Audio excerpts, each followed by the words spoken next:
harvest the rewards for years to come. That's why the younger you are, the more you need AARP. This is Kuza.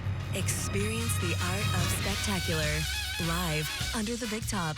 Now playing at Santa Monica Pier. Kuza thanks its official partner, Air Canada. Tickets at CirqueDuSoleil.com.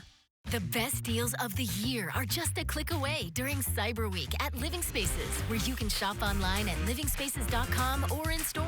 Refresh your home with sofas starting at $350, dining sets starting at $250, and queen beds starting at $195. Plus, get special financing for 60 months on any purchase with your good credit, and enjoy free shipping as soon as next day. You don't want to miss the most unbelievable savings during Cyber Week, only at Living Spaces. Living Spaces. For over 50 years, Larry H. Parker has fought the insurance companies to recover over $2 billion in settlements for people just like you. And we only get paid when you win. Call the offices of Larry H. Parker. We'll fight for you.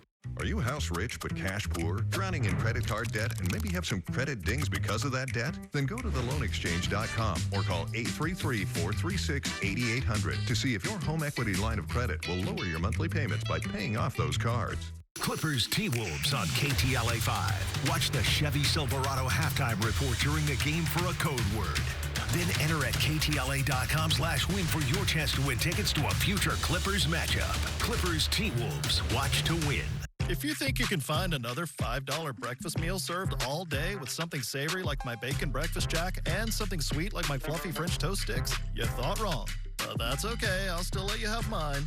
At Jack, every bite's a big deal. Welcome to Jack in the Box.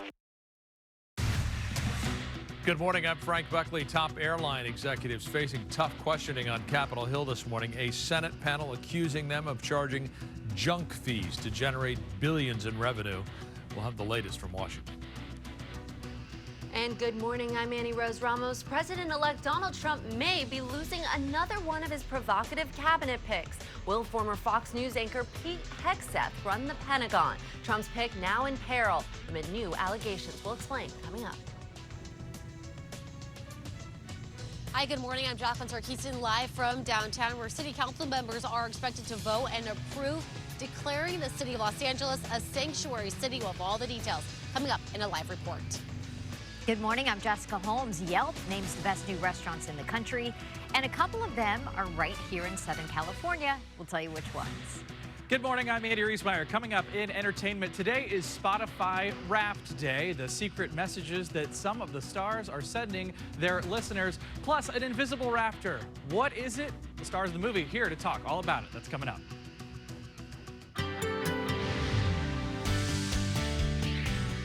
All right, good morning, everybody. Still a little bit of fog hanging in there at LAX and for some of the coastal areas.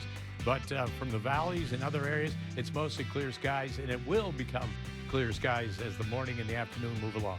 63 for the beaches, downtown Los Angeles, 68. San Fernando Valley, nice, beautiful, 76 degrees in the month of December. Orange County Inland, 70, 73 Inland Empire in the high desert at about 70 degrees. Complete details in a moment. Ginger with traffic.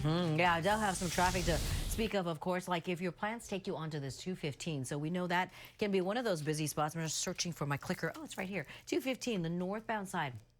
We're going to put it right at about that 60 split. When we talk about it, right, it's important to always make the distinction between this spot as well as the other stretch of the 215 that meets a little bit farther to the northwest into Riverside. Here, they're talking about this crash involving two cars. They need a flatbed tow unit to get to the scene to clear it and then get it out of your way. We'll move you over to look at the stretch of the 91, the westbound side of the 91. So coming out of areas of, say, North Long Beach, right here at about Santa Fe Avenue.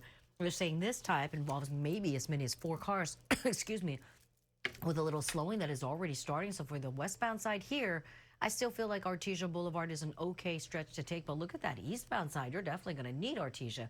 That does look real busy. We're going to watch and keep track of all these things that are going to pop up to make a mess of your Wednesday morning commute. I'll send it back to you.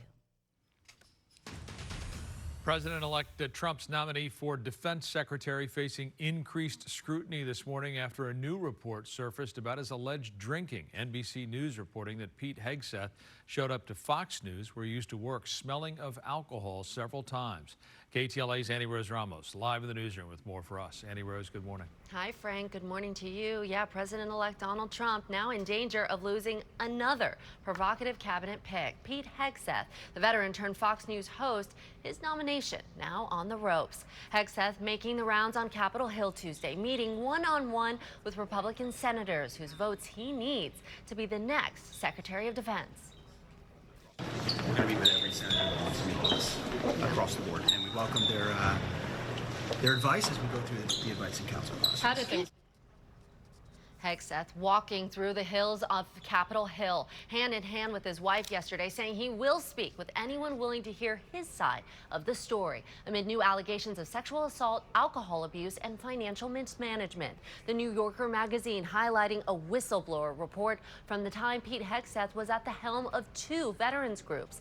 This report alleging he repeatedly mishandled funding for the organization. The whistleblower describing him as, quote, being repeatedly intoxicated while acting in his official capacity to the point of needing to be carried out of the organization's events. It also says he once had to be held back from getting on stage at a Louisiana strip club where he had brought his team, eventually being forced to step down from his roles by both of the nonprofits. It's important to note here KTLA has not independently verified this report based on documents the New Yorker has obtained.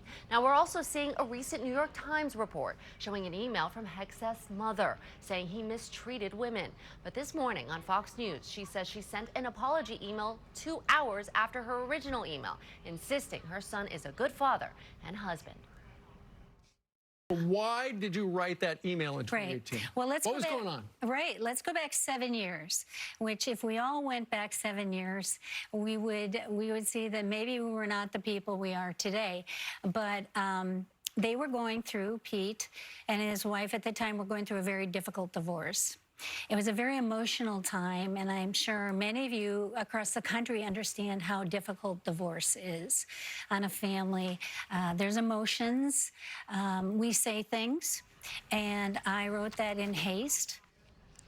Hegseth responding this morning on social media, posting this photo saying, quote, the left is afraid of the disruptors and change agents. They are afraid of Donald Trump and me. Our warriors never back down, and neither will I. These allegations coming just weeks after the Monterey, California Police Department investigated Hegseth for an alleged sexual assault in 2017. A woman saying she was assaulted by him at a hotel.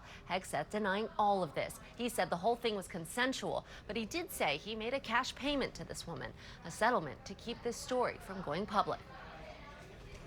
Did you sexually assault a woman in Monterey, California? I have, as far as the media is concerned, I'll keep this very simple. The matter was fully investigated, and I was completely cleared, and that's where I'm going to leave it. Thank you very much. And new this morning, the Wall Street Journal reporting President-elect Trump is considering replacing Pete Hegseth with Florida Governor Ron DeSantis. CNN reporting 2 sources close to DeSantis say he is interested in serving as the defense secretary if formally offered the job. Meanwhile, Hegseth back on Capitol Hill this morning, meeting with senators vying for their support. Jessica? Annie Rose, we thank you for that this morning. Developing news now in South Korea, where that nation's president faces an impeachment motion following his short-lived martial law. Yoon Suk-yeol made the declaration yesterday, claiming that he was protecting the nation from opposition lawmakers who show loyalties to North Korea. South Korean parliament held an emergency vote striking down the martial law declaration. Yoon had to oblige by the vote and lift it. He not only faces impeachment within the government, but there are also public calls for him to step down. The last congressional seat that was contested in the House has flipped to a Democrat. Merced Democrat Adam Gray beat the Republican incumbent Congressman John Duarte in the 13th District, representing the Central Valley. Duarte conceded last night. Gray was ahead by nearly just 200 points. The GOP will have 220 seats in January when the new Congress is sworn in. Democrats will have 215. 218 were needed to control the House. The Los Angeles City Council is expected to finalize and adopt an ordinance today designating LA as a sanctuary city. The ordinance aims to protect undocumented immigrants as President-elect Trump threatens to carry out mass deportations once he takes office. KTLA's Jacqueline Sarkeesian live in downtown LA now with more. Jacqueline, good morning. Hi, Jessica. Good morning to you as well. Yes, several other cities across the country are doing the same thing as LA is doing later this morning. But LA really doing this, they decided to move very quickly once they found out that when President-elect Donald Trump takes office in January, he plans to start cracking down on immigration. So City Council moving quickly to protect those who are here in the city of Los Angeles. We know close to over 1 million undocumented immigrants live in the city of LA. It was just 2 weeks ago when City Council did vote in favor 13-0 for this ordinance, but they did need to make some changes, and here we are today, the second vote before it becomes official. Members say it would codify protections for immigrants in the country illegally. The ordinance would also close a gap in past policies by banning the direct or indirect sharing of information with federal immigration authorities. One member going on to say LA has been a pro-immigrant city for years now, and so they're hardening their defenses before President-elect Donald Trump takes office. Minutes after City Council passed the ordinance, LAUSD followed suit